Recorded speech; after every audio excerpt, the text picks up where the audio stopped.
a very specific problem. Okay? And today, I would like to solve the problem of motion planning for two disks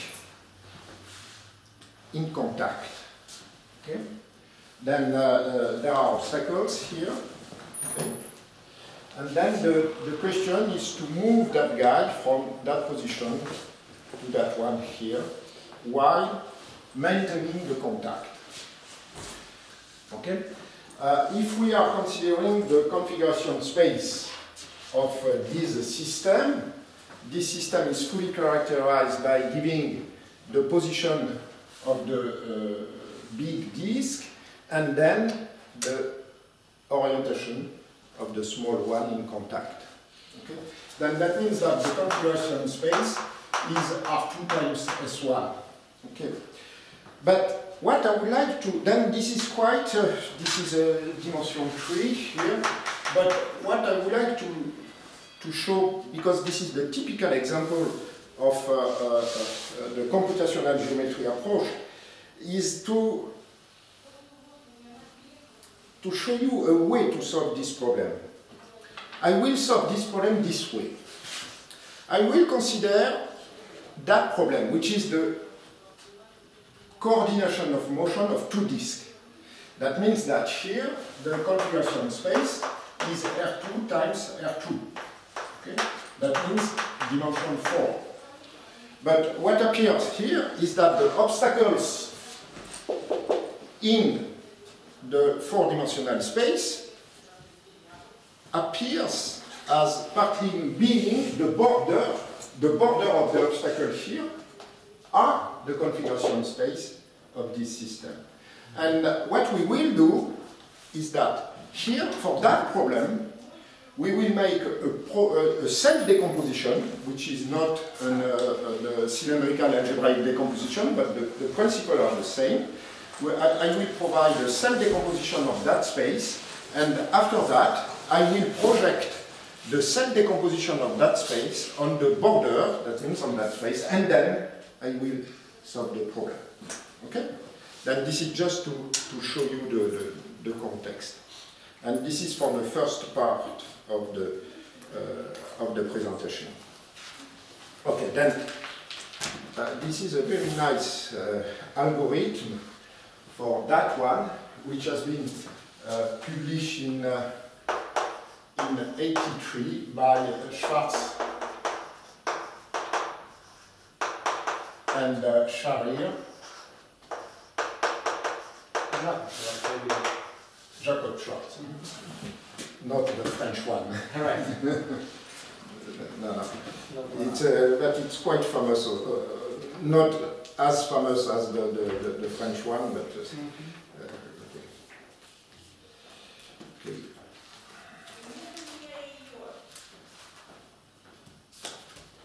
Okay, then I would like to work on that example here. Okay. Then I have two disks here. Start configuration, goal configuration, and I would like to compute a coordinated motion of the two disks. Okay? But this is the solution. How to find that? Okay, then the configuration space is four-dimensional. And I will try to imagine by the end the four-dimensional space is here. Okay. Let us start by considering that we have only one disk.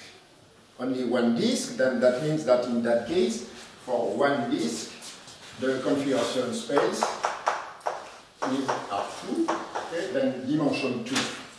Okay, this is that one. How to compute that? You identify the position of the small disk here by the center, and then by using a very simple geometric argument, you translate the border, the walls of the obstacles like this, and of course the corner becomes arc of circles. Then you have to compute that, and then you may imagine that it's quite easy to do that. Okay, then this is for the small disk. For the bigger one, this gives that. And if you are considering then the superposition of that, it's quite natural to have something like this. Okay?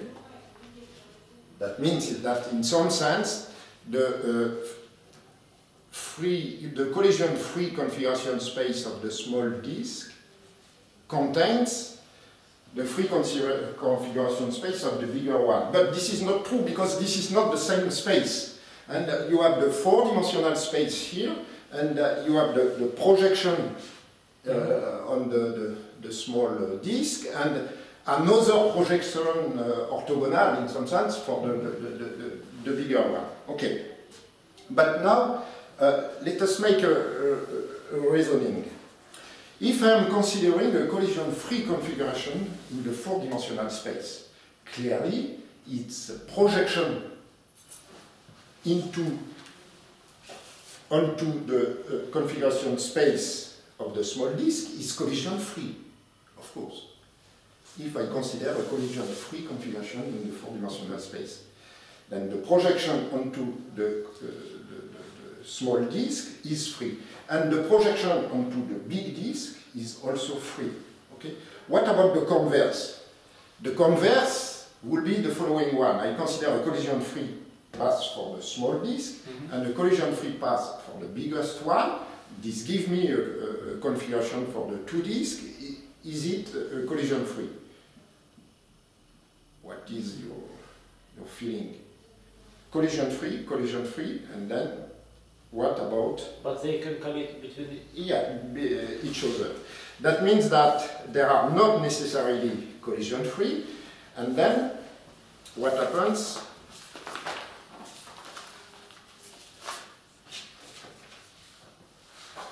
Then there are collision-free here, but if you are considering the combination of both, there may be some collision. Then that means that if you are considering that this guy here, the small disk, is in that position, okay, that means that for the configuration space of the big disk, there are two connected components here. Then let us assume that this disk is at a fixed position. It's not possible for the big disk to go from that configuration to that one. Okay? Okay, then this is just to say. Okay, now, in this example, I consider that the small disk is at a fixed position here. Let us imagine that the small disk is not at that position, but at that one here, very close. But the problem is the same. There are two connected components. If there are, okay, then there are still two connected components. Then the question now is, what is the critical position where the critical position of the small disk, the little disk, what are the critical position from where there will be only one connected component? What are the critical positions for the small disk that change the topology of the collision-free space for the big disk? This is the question. Okay, I would like to capture this information. Okay, and then the contribution by Farch and Sharir has been to do the following. They are put labels on the walls here, okay, on the environment. They are put labels, their name, the wall, the name is A, the other name is B, and their name also all the convex vertices. Why? Because the convex vertices induce an arc of circles on the boundary of the configuration space. This is not the case for the concave one. Okay? Okay? Okay, then that means that by putting some label to the walls and the concave space, it's possible to label the border of the collision-free configuration space for the big disk. Okay? Then I put this label here. And now, considering again the position of the little disk here. Okay? Then there are a border here which is named with another type of letter. This is not a convex vertices, this is not a walls. Then I put a Greek letter here, rho, rho as a Greek letter. Then now I can name the components by saying that these connected components has for name A, B, N, I, rho. This is the name. Okay? That one is A, rho, I, J, K, L, etc. Okay? Then I have a name. Okay. And now I say, okay, when then if I consider a neighbor, just a neighbor of this position here, the name will be the same. Okay? The name will be the same. Sometimes, okay, now. Okay, then now I ask the question, when the name will change? When, for instance, at which instant, what is the critical position where we go from A, B, N, I, rho to a name that will be A, B, N, rho? When, at which instant the letter I will disappear? Okay? And this is quite easy to understand here. You are taking the center of circles here. This is, you have N and I. You put it here. And then you draw the arc of circles, which is the sum of the radius here. And then this gives you an arc of circle like this. Okay? And for instance, that one, when it will disappear, this is just by translation of some. Okay? But these critical curves are in the configuration space, not of the big circle, but of the little one. That means that it constitutes for the configuration space of the small, the little.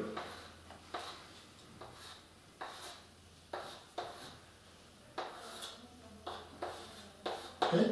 This, it constitutes a cell decomposition of the configuration space of the small disk. Right? Okay, then let us compute all these critical curves. Okay, then I did that for you. Okay. This gives this decomposition. Okay, then this is just, you have to compute that. And I made the reasoning here for that course here and that one here. Okay? What does it mean? That means that if the small circle, the little circle, is moving in this area, the topology of the configuration space of the big disk does not change. The border changes a little bit, but not the topology. Okay? And now the question will be to identify at each, then you have the following situation here. Here, this is the configuration space for the small disk here, and here the configuration space for the big disk. Then I will say big, and here I will say little disk. Okay. Then I have a cell decomposition here. The name is 8. Let us consider the two cells 8 and 9. Okay, then we have 8 here, and 8 here, and 9. Okay, then above these cells, then this is a cylindrical structure. Above these cells, there are two types of connected components. One which is the small one, and another one which is very big. Okay, you know. Then that means that here we have this structure here. Something like this, and something like this here. We don't know exactly the shape, but this appears like doing this. And this is the same for the other one.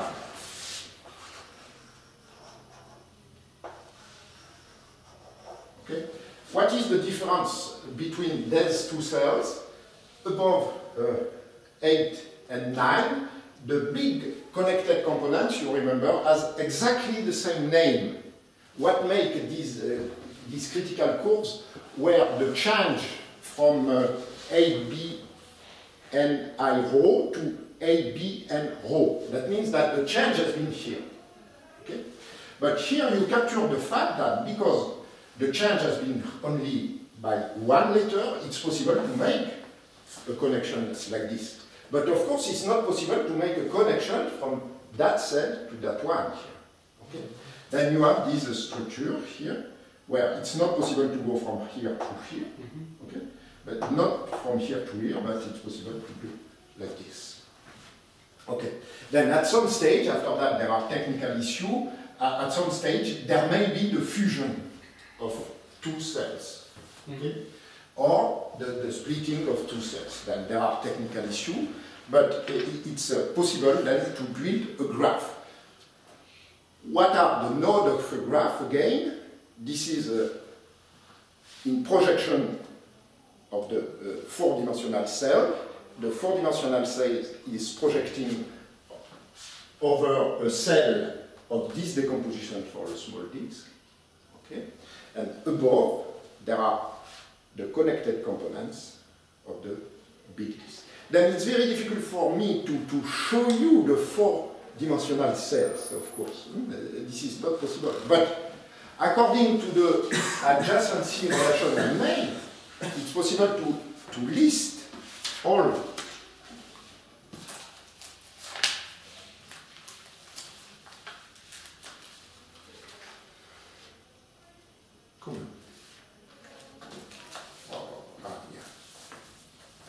it's possible for me to show you all the cells here. Again, I start from here. There are 43 cells. Not exactly, but you can see that I don't put that one, but okay. There are 43 cells. Okay. Above these cells, there are, then we were considering the cells 8 and 9. Then there are exactly the same name here for that one and that one. And here the name differs just by one letter. R, O, I, and B, R, O, and B. Okay, just by lexicography, it's possible to build the adjacency graph. Okay. And that graph, that again, it's not possible for me to show you the cells. We are in the four-dimensional space, but it's quite easy to show you the graph. Here is the graph. This is a simple graph. Okay, just by applying these rules. Okay, and give a look to the graph here, roughly. Okay, you can see that there is only one connected component. That means that any problem you may consider in the situation I gave you at the very beginning, that means in that situation here, any problems has a solution. Okay? Why? Because the graph is connected. Okay, then more than that, let us consider the seminal problem we were considering. This is that one here. I want to go from that position to that one. Okay? Then if I consider the cell decomposition here, that means that the starting point is above these cells and the goal point is above these cells. Then 40 and 4. Okay? Then I consider here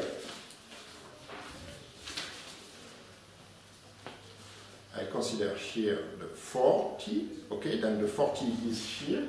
Okay, and you can see, oh, there is a single connected component, just one. Okay, then this is the typical case. here, this is quite a special case where we are something like that. The small disk is here, then that means that for the big disk, there is only one connected component. Okay?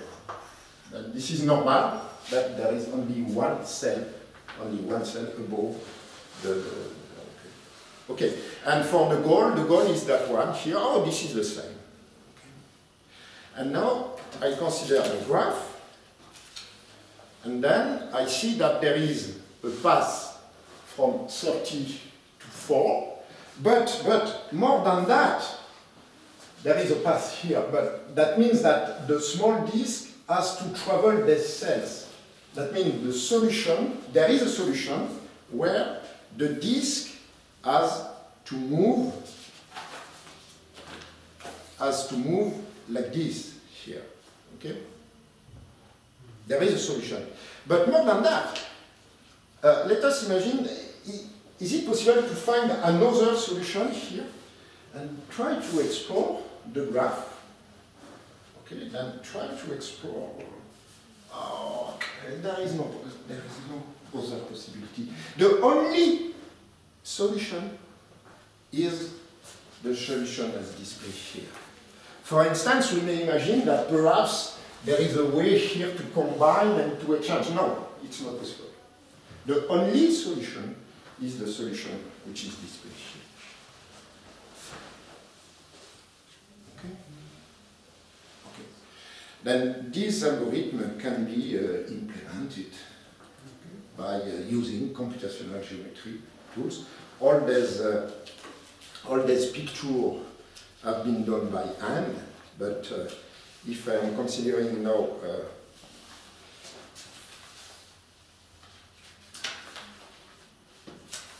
another instance of the problem, but not with a circle, but just with the polygons here, moving polygons here,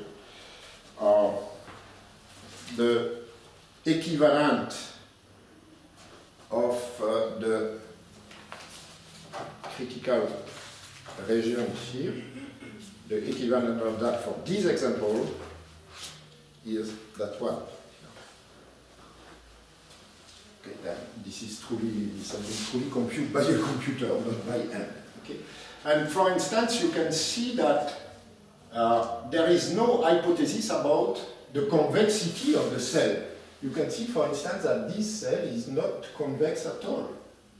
Okay, but it means this is exactly the relationship with the cylindrical algebraic decomposition and the connection with the real algebraic geometry is the following one. In the cylindrical algebraic decomposition, within one cell, any point in the cell gives the same sign for all the polynomials defining the cells. Okay?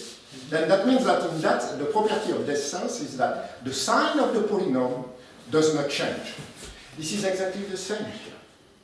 Okay? The same with respect to the change of the label naming the configuration space. Then this is a special instance where it works well. Okay, then we have solved this problem. Okay. Then now,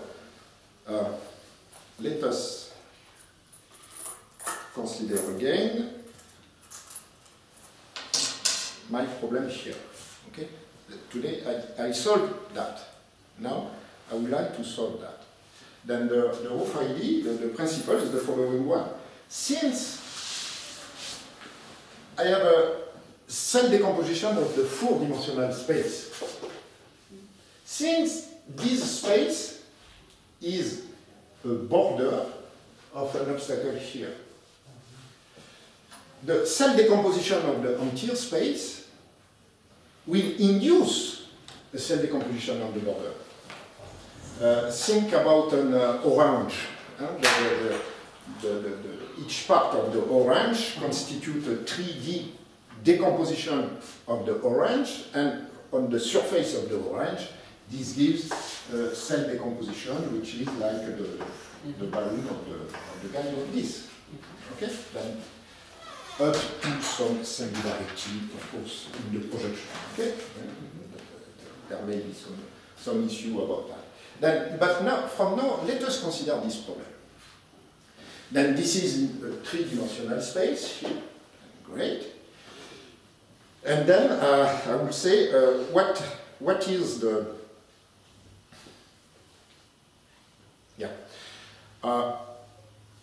what is the projection of the collision-free space for the small disk? And typically this is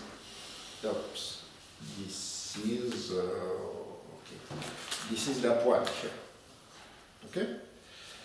Now I am considering a fixed position for the small disk here, and what is the collision-free space for the big disk?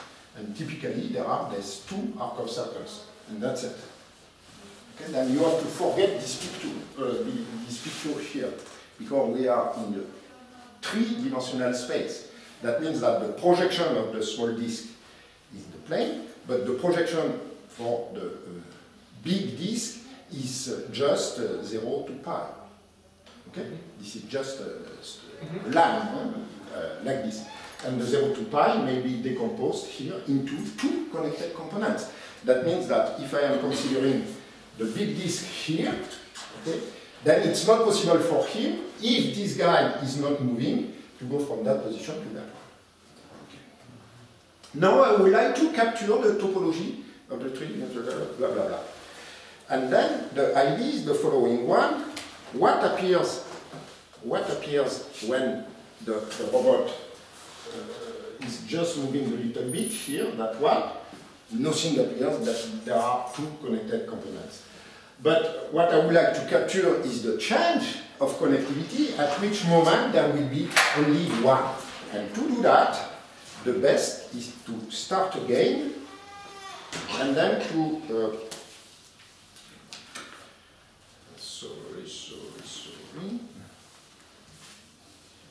and then to label, where I put the labeling the configuration space. Okay, here. And then to label again the walls, like this. And now I can say that when the guy here is in that position, the name of the first connected components for the big disk is just A rho I, or I rho A. Okay? And then the question is, okay, if I move a little bit, the name will be the same. When the name will change, then I have to put here the center of the use disk to draw some blah, blah, blah, and I will obtain exactly the same structure. Exactly the same. Okay? That tells you at which time, for which position, for the small disk, the name of the connected components for the big disk is changing or not. Okay? And then now, I'm doing the same. But most of the work has been done. If you are considering now the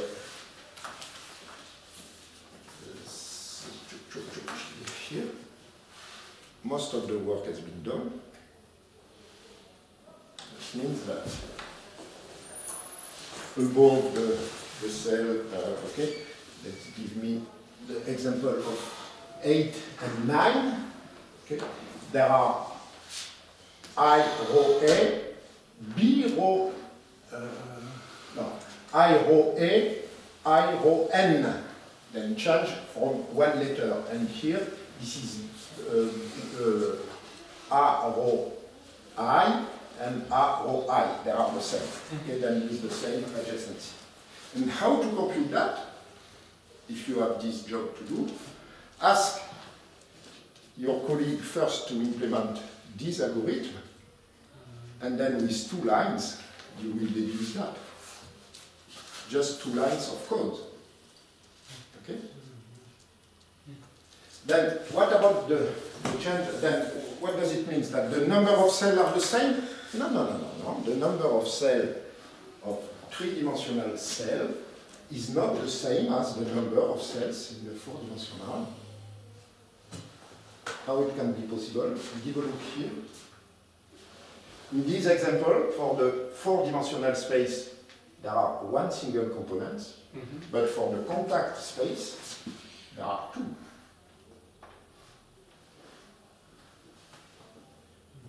Okay?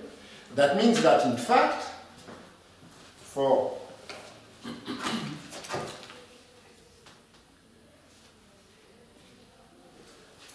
here we have the name of this, in this case, this is this case, there is a single connected component for the big disk.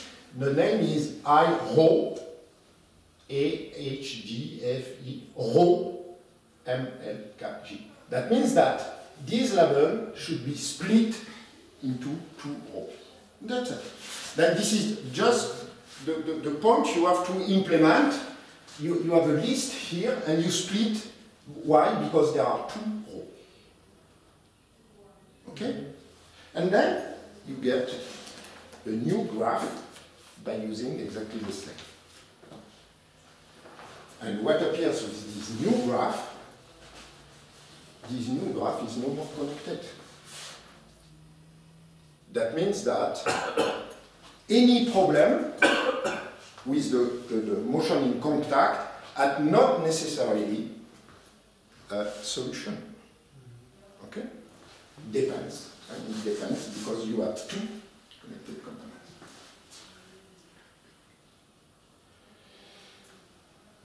Okay?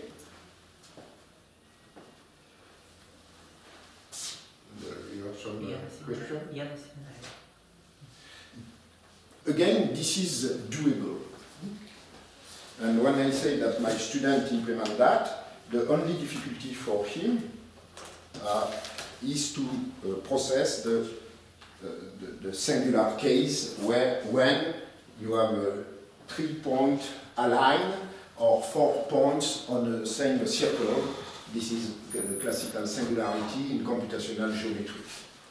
And then in that case, you may use some software library that implement all these routines by making the computing on rational. Or you assume that your input data does not contain 3 points which are aligned or 4 points which are. And for that you may perturb a little bit the data. May I ask a question? Yeah. First of all, you presented example for basically your case study was about two-dimensional case. Yeah. It looks like that it is possible to generalize to any dimensional, right? Or is something wrong? Of course, I did not understand all details, but yeah. It looks like... Now, the generalization to multiple disks is possible. This is still in the plane. Okay? But in general, the principle, of course, in general, is the generalization that can be done. But if you push the principle, you have the symmetrical algebraic decomposition in general. This is exactly the principle of the cell decomposition by projection and then by relevé, by lifting. Okay? You first project and you make all the computation here, and then after that you compute a lifting within the cylinder to make the doubling. Okay, and then now I would like just to conclude this first part by the following problem.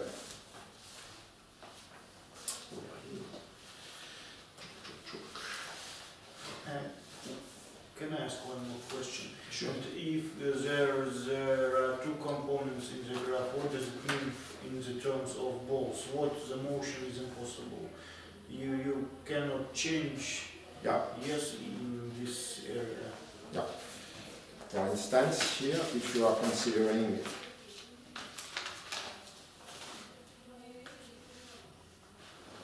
let us just consider, in this example,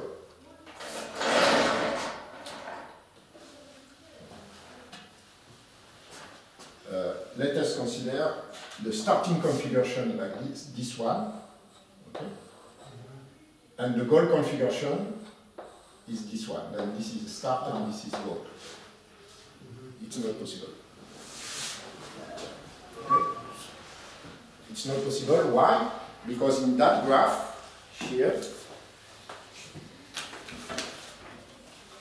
you are somewhere else. Somewhere in that posture here, and you want to go here, and it's not possible.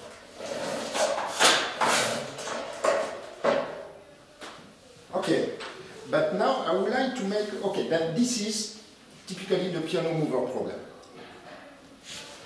Now, I would like to introduce another problem, and I will generalize the theory after the break, but I want to give you a solution for that one. Then here I say that there are two robots. But now I would like to say that this guy is a robot, but this guy is just a garbage, just an object. It cannot move by itself. That means that this solution is not possible. And then what could be the solution for this guy, which is a robot, and this is an object?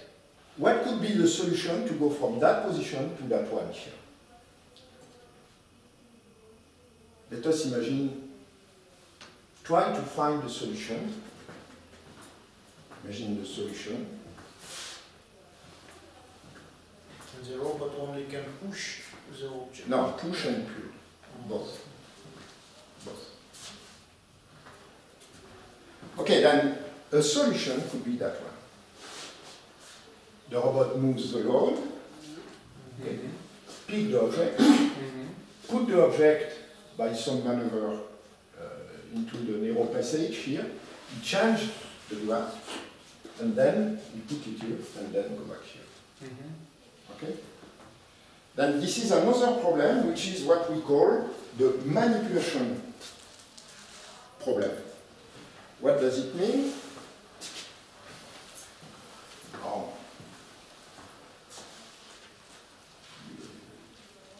Some people have a box, some cigarette box, for instance, or something like that. No?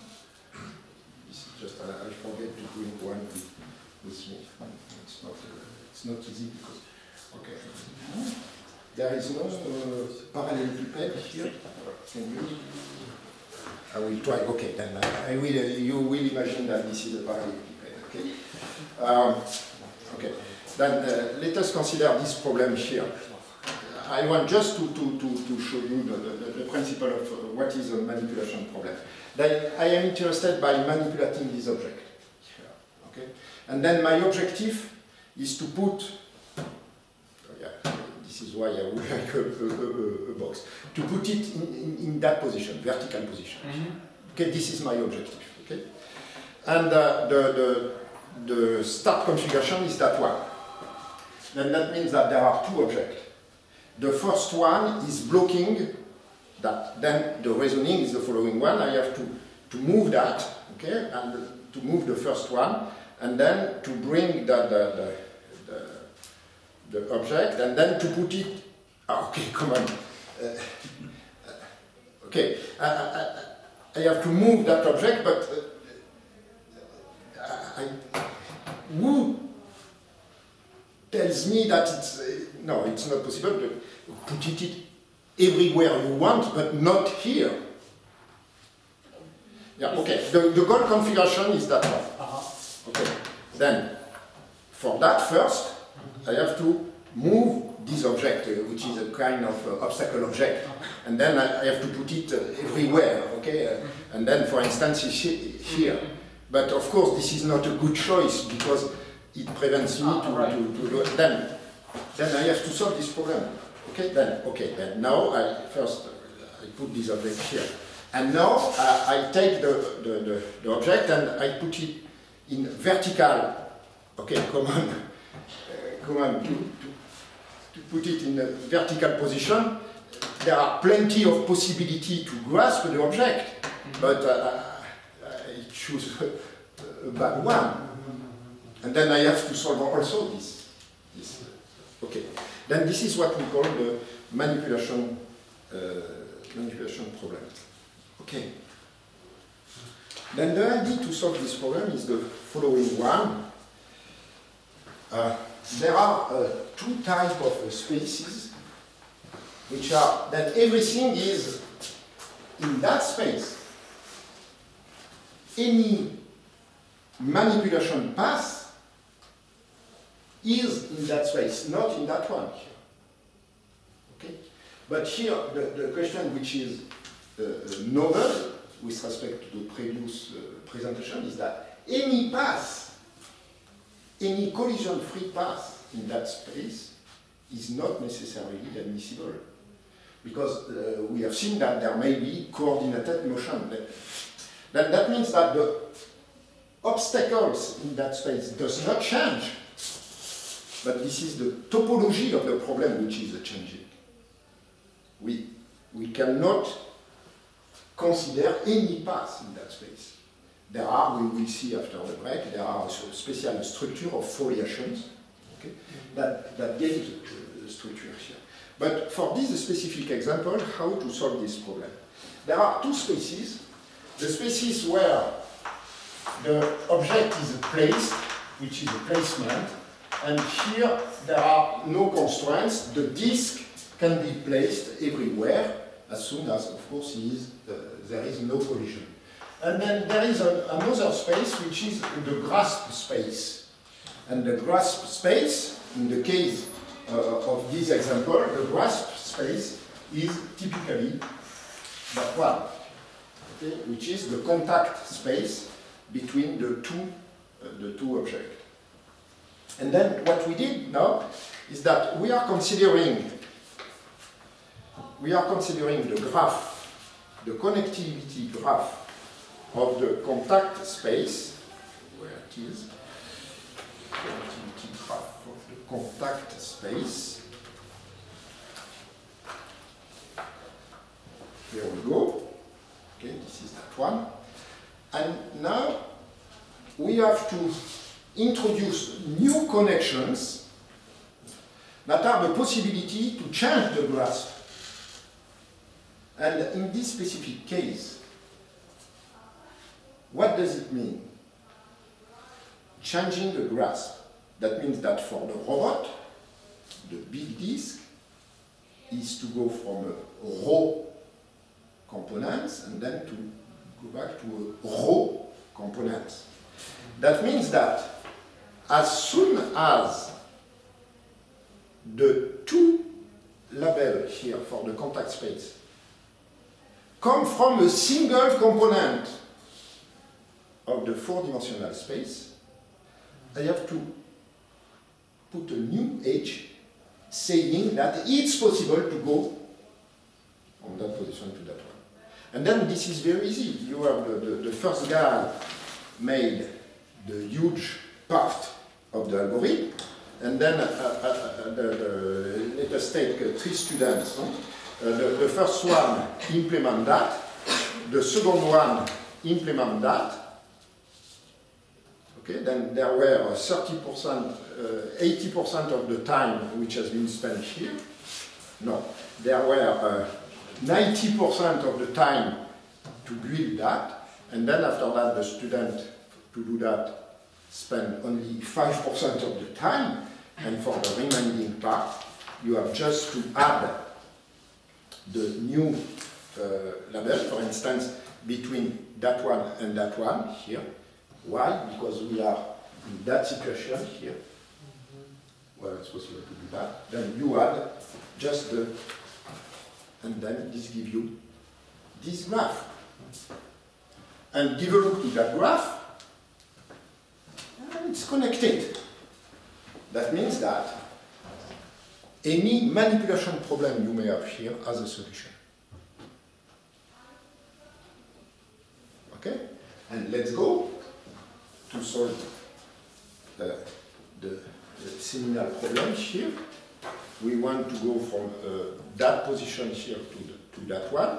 Then we are above the cell 40 and 4, as usual. Let us try to explore like this. It's not possible. The only solution is to take one of these edges here. What does it mean? What is the meaning of these edges here? The meaning is change the grasp. Okay? And this gives you the final solution, which is here. Okay? And now if you want to truly implement the algorithm for this example here, where you have a robot here and an object here, and you want to have the object in that position here, the solution is that one. First,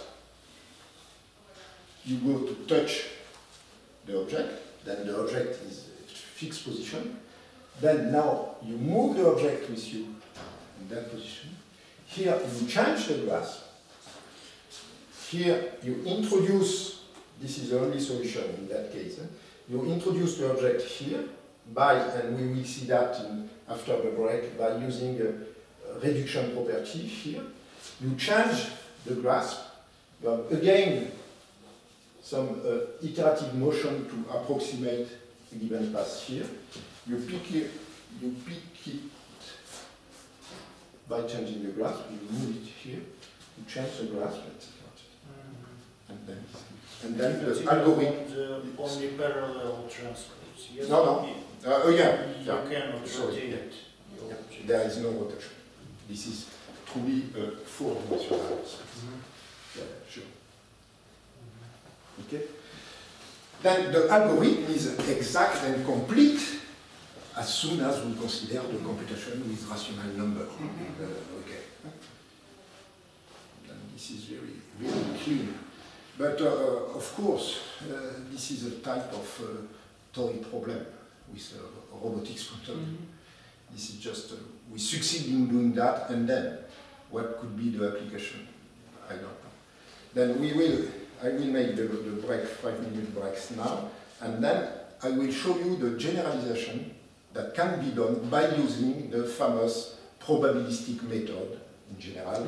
You remember the immoral method may be applied here. Okay, then let's go for the second part of this presentation, which is typically the problem I mentioned about manipulation planning. What is manipulation planning? And then I will introduce here the generalization. That means that mathematical geometrical formulation of that. The classical manipulation planning problem is the Hanoi Tower problem. You know this game where it's possible to put that. Then most of the time, of course, this is solved by exploring a discrete space. Okay. Like this, I don't want to enter into the details, but we are. It's possible to solve the problem, but by what you will call artificial intelligence approach. And then I would like to show you that it's possible to solve this problem just by a purely geometric formulation. Okay. Then another problem I may consider is that one. Okay, this is the problem we have solved a few minutes before, and this is typically the problem of that. What is the formulation here? Any solution for the manipulation space, any solution appears as a collision-free path in the composite space, which is made by the configuration space of the robot and the configuration space of the object. Okay? Okay, then you have to find a path like this. But the key point is that any path in the Cartesian product of both paths is not necessarily a manipulation path. Okay? Okay. Then we have to better explore the structure of this path. But any solution is a collision-free path in the composite space, but the question are, what is the topological structure of the manipulation space, and how to translate again the continuous problem into a combinatorial one. Okay? Then I give you a working example here. In this example, this is a 6 degrees of freedom manipulator manipulating a bar here. And the starting position of the bar is here, and the goal position is here. Okay? What could be a solution?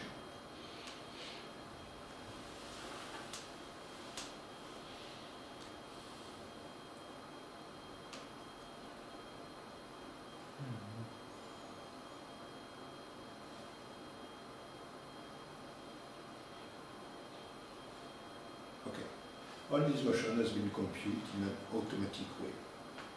Okay? Then we will try to better understand now what are the structure here.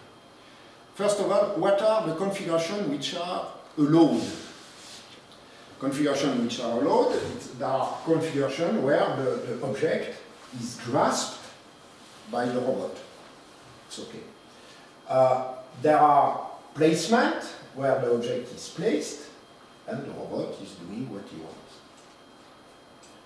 But there are configurations which are not allowed at all. This is not because the collision, it is just because this is not feasible, because this object is levitating.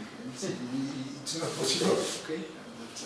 Then this one is not admissible. That means that if we are considering the global configuration space, okay, all the configurations here are not allowed, independently, of course, of the collision. Of course, there are possibility of collisions, okay. But there are other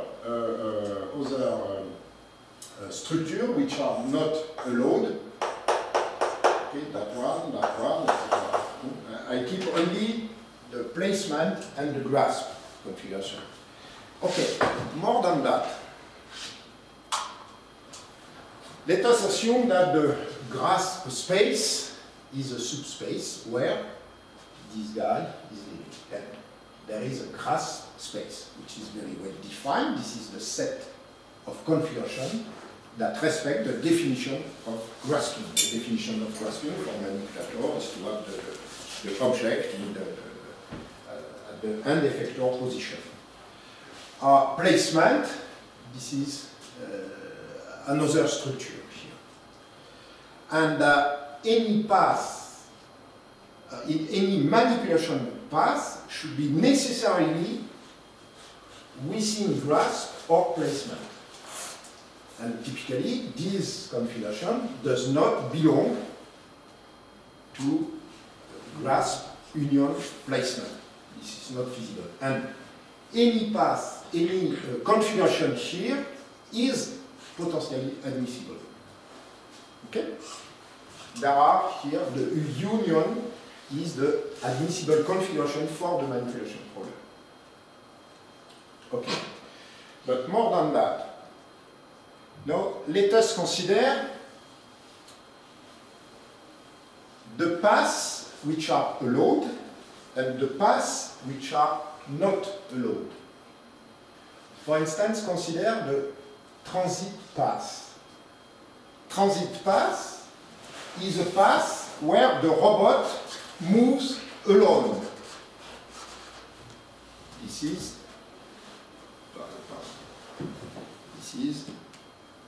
typically an admissible path. Okay? The robot is moving alone. Okay? Then there are also transfer paths. Transfer path, this is a path where the robot transfers the object. But we have to take care, any path in grasp or placement is not necessarily admissible.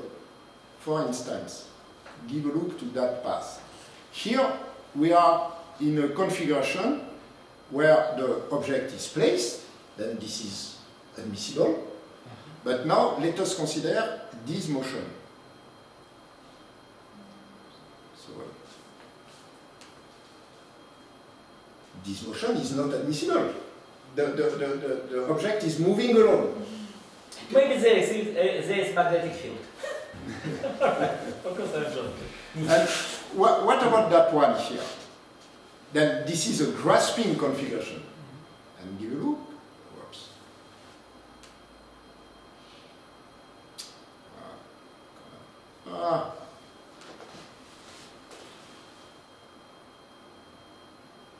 What do you think about that path? That path is not alone. Right. Why? Because I move like this, but at the same time the object is moving like this. Then it's not alone. That means that there are constraints on the path. Okay? And these constraints realize a foliation, then there are not, this is, realize the foliations, the transit path realize a foliation in the placement space, and the transfer path realize a foliation in the placement, in the grasping space. And then these paths here are not allowed. That means that if you are considering these paths, they are like this. Okay? Then they are made with admissible configuration, but the path is not admissible. Okay? Then the structure here is a special structure of a foliation. And a foliation, from a computational point of view, it's very difficult to capture because you have a huge number or not a number, you have an infinite. Okay, you see what will be the difficulty to go from that position to that one. It's not possible to go directly. Then we have to study the special structure. Okay, then the key point is the following one. Here I draw the picture of the union of grasp and placement.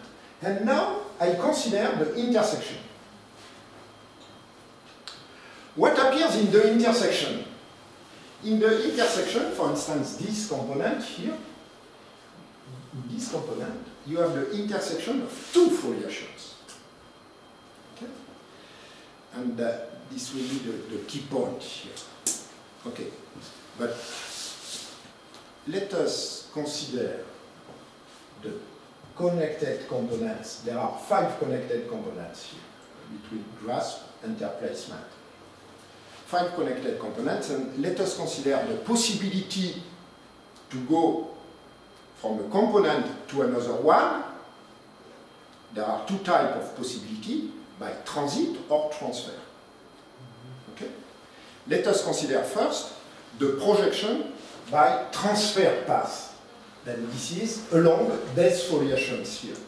You are computing the projection, okay, along this foliation. Then the projection here fails because you are in the empty space here, but there are projections here and there are projections here. That makes the adjacency. And then it's possible to go from that component to that one by transfer passes.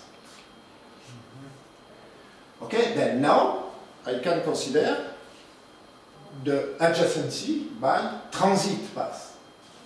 This, and then that. And let us combine both, and I get that kind of graph. Okay? For instance, this one is completely zerotic. Okay? And this isolated component, where does it belong? So, what does it describe? The isolated one. This one is isolated means that there does not exist a transit or a transfer path that allows to reach one of these components. Does not exist. Give a look, the drawing is exact. Here, make the projection here. The projection cannot be done because this is not a load here. Okay. Then from that it's not possible, and with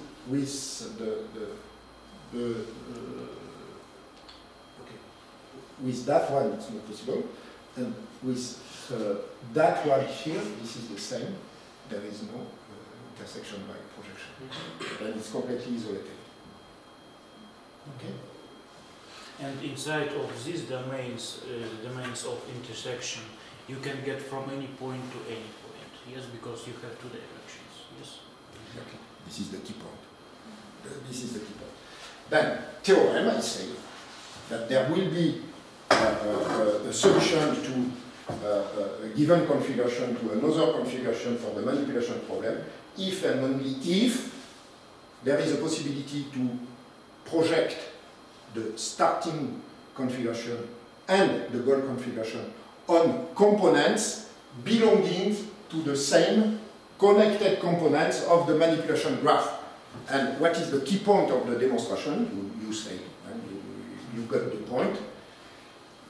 In each connected components here, any path may be approximated by a sequence, a finite sequence of transit and transfer. Why? Because we are at the intersection of two foliations. Okay? Then that means that now I can use all my machinery of the piano mover problem to explore the connectivity of the connected components of graph interplacement. Okay? And this is what I call the reduction property here. Then when the two foliations intersect, any path can be approximate. And with that, it's possible to prove. Okay, let us show the example. Corollary, path in graph interplacement can be approximated by a finite sequence of transit and transfer paths. Then give a look to that path. That path here is not alone. Okay. Again, that path here is not a load, but it is in a single connected component of graph interplacement. That means that there is a possibility to approximate. Huh? This is nice. Okay. That one is not a load, but by definition it's possible to approximate that. Then corollary. A manipulation path exists if and only if both the starting and goal configuration can be retracted on two connected nodes of the manipulation graph. Okay? And the proof can be, it's based on the reduction property. And you can see here that there is a single component here. You remember that one is completely isolated. But it can be used to solve the problem how to go from Q3 to Q5. There is a solution. Then it can be very useful to consider these disconnected components according to the problem you want. But for the other one, for instance, to go from Q2 to I don't remember, Q6, yeah, but it's not possible. But from Q2 to Q4, it's possible. You have to make, okay? Okay, then you have the transit path, transfer, okay, and then, okay, then here, again, I just gave you a picture of the topology of the space. Now I would like to go to the second state, which is how to provide an effective algorithm to do that. Then the effective algorithm, okay, then we have the manipulation algorithm, then first capturing the topology of that, then this is purely a geometric, you have to isolate the connected components here, and then you have to compute the adjacency. Then in the case of a finite grasp and placement, this is quite easy. In the case of two disks, we made it. Then the general case. What about the general case? Here, the question is that we will use here the famous immoral, where we make random sampling of these connected components here, just to capture the connected components. And then, from a technical point of view, what is the difficult issue here is the following one.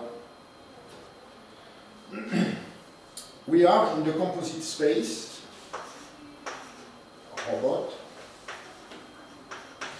times the configuration space of the object. And remember the case of the two disks. If I take a configuration here at random, the probability to find a grasp, that means to have the two disks in contact, is null. Okay? Then, how it works? We work with, and now consider, for instance, the placement of an object on the table, and then the grasping position. We are in the grasp interplacement. But I realize a closed loop between the object and the manipulator. And the probability by computing at random in that space, the probability to find such a configuration is null. Then this is why we apply first, we compute at random the position of the object on the placement space, and then by using inverse kinematics, we compute the position of the arm. Then inverse kinematic is an operator which is very well known in robotics. You have the model of the robot and give you this angle, this angle, this angle, this angle, and then you have the position of the end effector in the space. Now the problem is inverse. I want the position of the end effector in that space, and I would like to know what kind of angle I have. Then this is an inverse problem. This is a question of linear algebra. We have a Jacobian, blah blah blah, and we have to inverse the Jacobian. Okay, for that. Then we use that to compute the point here. But more than that, after that, I have to move with along paths that respect the closed kinematic chain. That means to move like this. And this is not easy at all. Okay? And for that, we have to consider a path planning for closed loop system. You see the point? This is not easy at all. Huh? We have to be sure that the path here remains in the submanifold of that. And the question of the submanifold is implicitly defined by the closure of a kinematic chain. And from a computational point of view, there are technical problems here. What we did again is to cut the chain like this, and then we make this motion for that one, and then by using, again, inverse kinematics, we consider, roughly speaking, there are several papers on that. And, of course, I can show you the reference if you are interested by that. But just from a mathematical point of view, there are just technicity. There is no fundamental question to be solved here. This is classical problem in robotics. Okay, then we know how to do that. Okay, and then okay, I give you here the reference with for the closed kinematic chain here, and for the manipulation problem we published that in 2004. And this gives you the possibility to compute that solution here. Okay? And here is another example.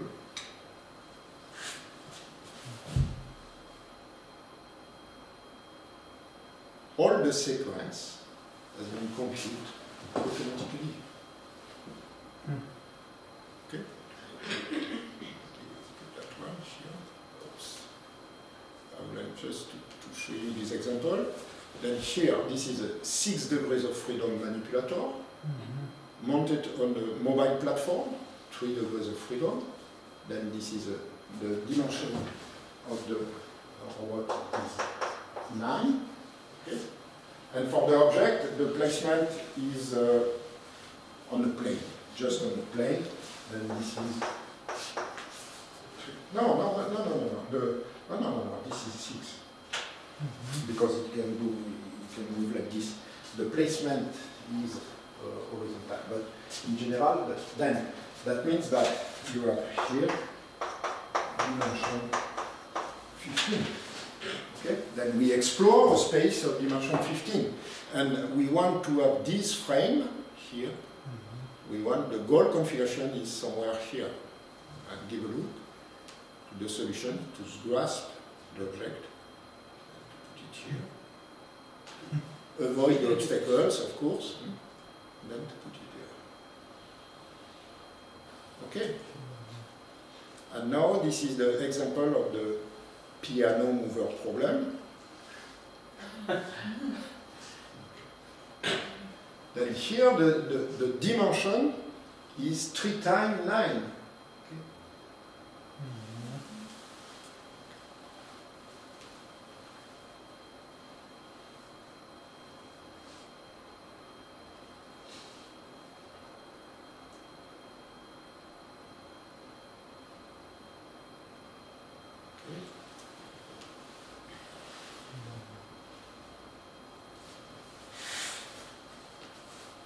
Then here you have to understand. This animation is made of a digital artifact. Was the dimension around 30 dimension. Okay? The number of degrees of freedom is 30. Then this guy we have seen is 9. Then a priori, and the object is 6. Then we have a 30 plus 9 plus 6. Obviously, here we have some tricks that makes some dimension, reduction of dimension. Okay. By considering first the human being a cylinder which is a sliding, and once we have a solution for a cylinder that slide, we put a pattern generator that makes the approximation here. Okay, there are tricks from the computer graphics community. By the way, it remains that the problem here is highly complex. I just give the configuration, the start configuration here, and the goal configuration here, and everything is a process this way. That means here, you have seen the guy is avoiding the obstacles by with the head. Everything has been computed in an automatic way. Okay, and you can see here that there is a manipulation to avoid the obstacle here. Then there is a combination of collision avoidance and manipulation. There is no regrasping here. We are just moving in grasp interplacement. In grasp here. Okay, then in this example, we apply that, the manipulation to, this is the experiment I call how to move a fridge. Okay, imagine that you have a fridge, how to move it. It's not possible to take the fridge like this and then to put it here and then to put it down. Now to move a fridge, because it's very heavy, we will have some pivoting strategy. Then in addition to that, the question is how to, this is a top view of the fridge. I want to put the fridge from that position to that one here, but only by considering pivoting motion like this. And this is a question of non-autonomy. Because you have only two controls here, and you want to move like this. You see? And obviously it's possible to show that this can be done. Okay, but you have to, and of course this problem is much easier to solve than the car-like system, because this is just geometric. But it's not so easy to consider how to go along a straight line. Okay, then of course you make a pivoting like this. Okay, and then from that one you have another half of circle like this. From that one like this. Okay. And from that one like this, etc. Okay, you have a pivoting sequence. And then at the very end, you have to reduce, to compute exactly the position you want to reach.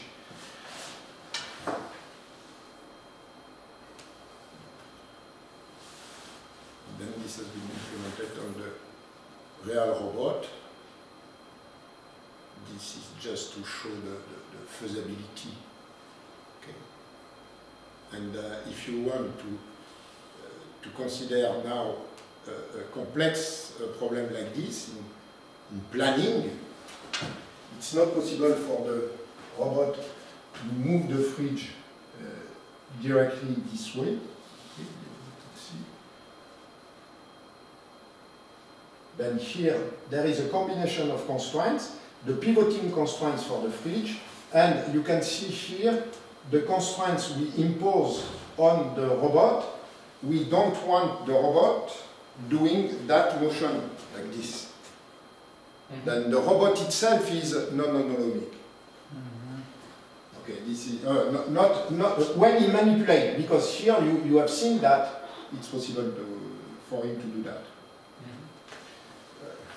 The consequence of manipulating a fridge prevents the robot to be autonomic.